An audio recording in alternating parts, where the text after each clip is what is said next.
మించే లక్ష్యంతో రష్యా ప్రతిదాడులు చేస్తోంది. డ్రోన్లు, క్రూయిజ్ క్షిపణులు, బాలిస్టిక్ క్షిపణుల సంఖ్యను మరింత పెంచింది పుతిన్ ప్రభుత్వం.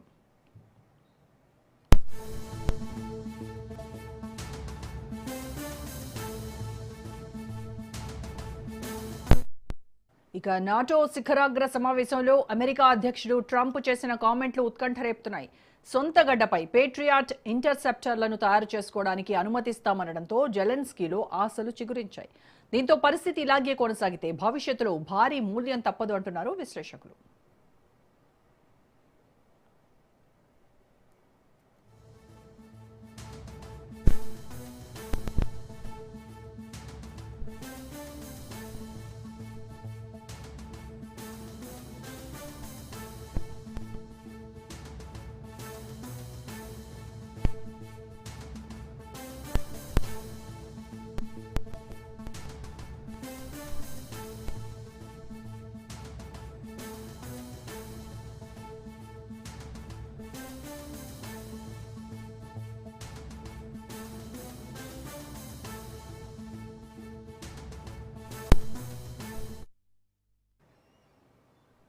ఇదే అంశానికి సంబంధించి పూర్తి విశ్లేషణ అందించడానికి మనతో జాయిన్ అవుతున్నారు సీనియర్ విశ్లేషకులు, సీనియర్ జర్నలిస్ట్ బండారు రామ్మోహన్ రావు గారు.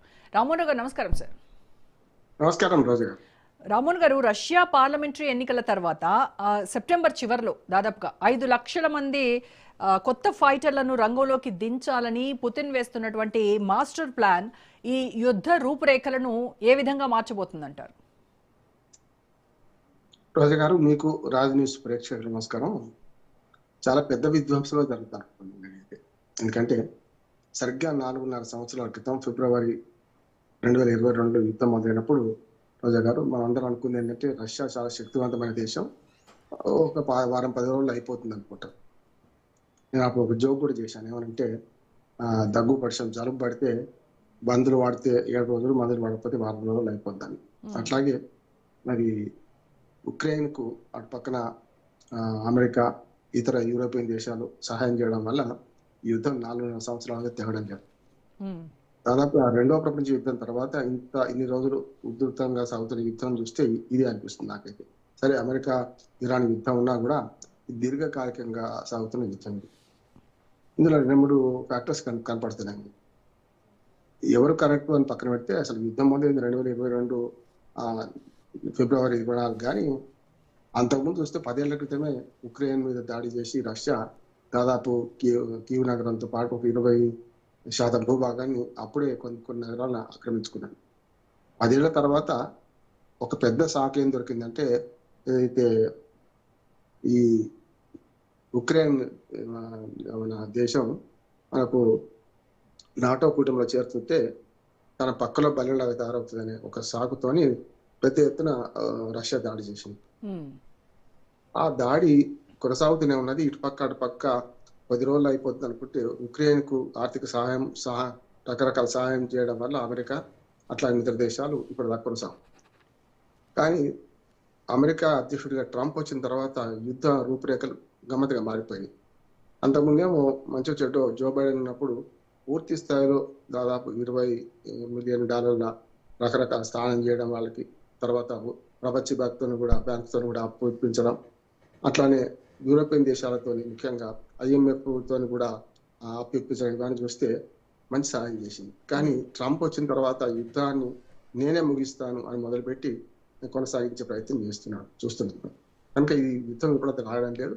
దాదాపు 2 లక్షల మంది పౌరులు ఇటుపక్క అటుపక్క చనిపోయారు చూశాము. పెద్ద ఎత్తున ఆస్తి నష్టం, ప్రాణ నష్టం జరిగింది. ఇంకా మరింత మీరు అన్నట్టు ఈ పార్లమెంట్ ఎలక్షన్ తర్వాత ఉధృతం అవుతే ఇంకా ప్రాణ నష్టము, ఆస్తి నష్టం ఎక్కువ జరిగే అవకాశం ఉన్నది. ఇప్పుడంతా ఈ యుద్ధం ముగుస్తుందనే ఆశనైతే నాకు లేదు. సార్, రష్యా తన ఆర్థిక వ్యవస్థను దెబ్బతినకుండా ఈ స్థాయిలో సైనికులను ఎంతకాలం భరించగలదంటారు? కెపాసిటీ ఎంత వరకు ఉంది అంటే ఇప్పుడు ఎంత చెట్టుకు అంత గాలి. ఇప్పుడు అవునంటే మీరు రష్యా తక్కువ నష్టపోలే. ఇప్పుడు ఇరాన్ అమెరికా యుద్ధంలో కనుక ఇరాన్ ఏమో బయట కనపడుతుంది, అమెరికా ఎంత నష్టపోయింది మనందరికీ తెలుసు. ఇక్కడ కూడా అంతే, రష్యా కూడా చాలా నష్టపోయింది. ఒక రకంగా చెప్పాలంటే ఉక్రెయిన్ నుంచి సహాయం అందకపోతే రష్యా కూడా తల్లడిల్లేది. ఉక్రెయిన్ మన మన ఉత్తర కొరియా నుంచి కనుక రష్యాకు సహాయం అందకపోతే ఇంకో రకంగా ఉంటుండే. ఇప్పుడు శత్రు మిత్రుడు అన్నట్టు మనకు ఆ నార్త్ కొరియా నుంచి మన కిమ్ ఎవరైతే ఉన్నారో వారు పెద్ద ఎత్తున సహాయం చేస్తున్నారు. నిన్నటికి నిన్న కొత్తగా క్షిపణులు కూడా నేను సరఫరా చేస్తాను, ఏమైనా చూసుకుందాం. అమెరికాకు శత్రువు కదా ఇప్పుడు ఉత్తర కొరియా. కనుక అమెరికాకు వ్యతిరేకంగా మీరు ఉక్రెయిన్ సహాయం చేస్తే నేను రష్యాకు సహాయం చేస్తా అంటున్నాడు. చైనా నాకు పెద్దగా హిస్టరీలో కనపడడం లేదు, కానీ అంతర్లీనంగా చైనా ఉన్నది కాదని లేదు.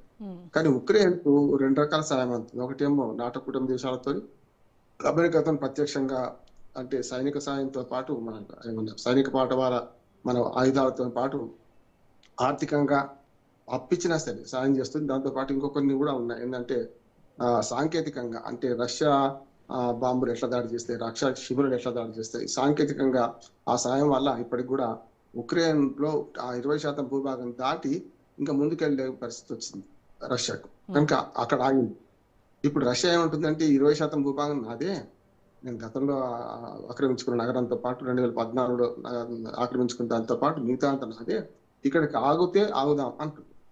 వీళ్ళేమంటున్నారు, ససే మీరా మేము మీతో విడిపోయినప్పుడు ఎప్పుడో 1991లో గోర్బచేవ్ ఉన్నప్పుడు పెరెస్ట్రాయికా తర్వాత విడిపోయినాక 2000 సంవత్సరాలు విడిపోయినాక మా భూభాగం ఏదో తూర్పులో మీరు ఆక్రమించుకున్న భూభాగం మాకు అప్పచెప్పాలి అని ఉక్రెయిన్ ఇద్దరు ఉక్రెయిన్ వాదన సరి అయింది. కానీ సామ్రాజ్యవాదం విషయానికి వస్తే అమెరికాతో రష్యా కూడా అంతే కదా, పెద్ద తేడా ఏం లేదు. కనుక సస్యం మీద 20% భూభాగం నాదే అని అంటుంది. అంటే తగుజపు ధర్మరాజు అంటే దుడ్డే బరి నాదే అన్నట్టు అమెరికా ఏమంటుందంటే 20% భూమి వాళ్ళకి ఇడిచిపెట్టు, ఇప్పటిదాకా నీకు ఆర్థిక సహాయం చేసి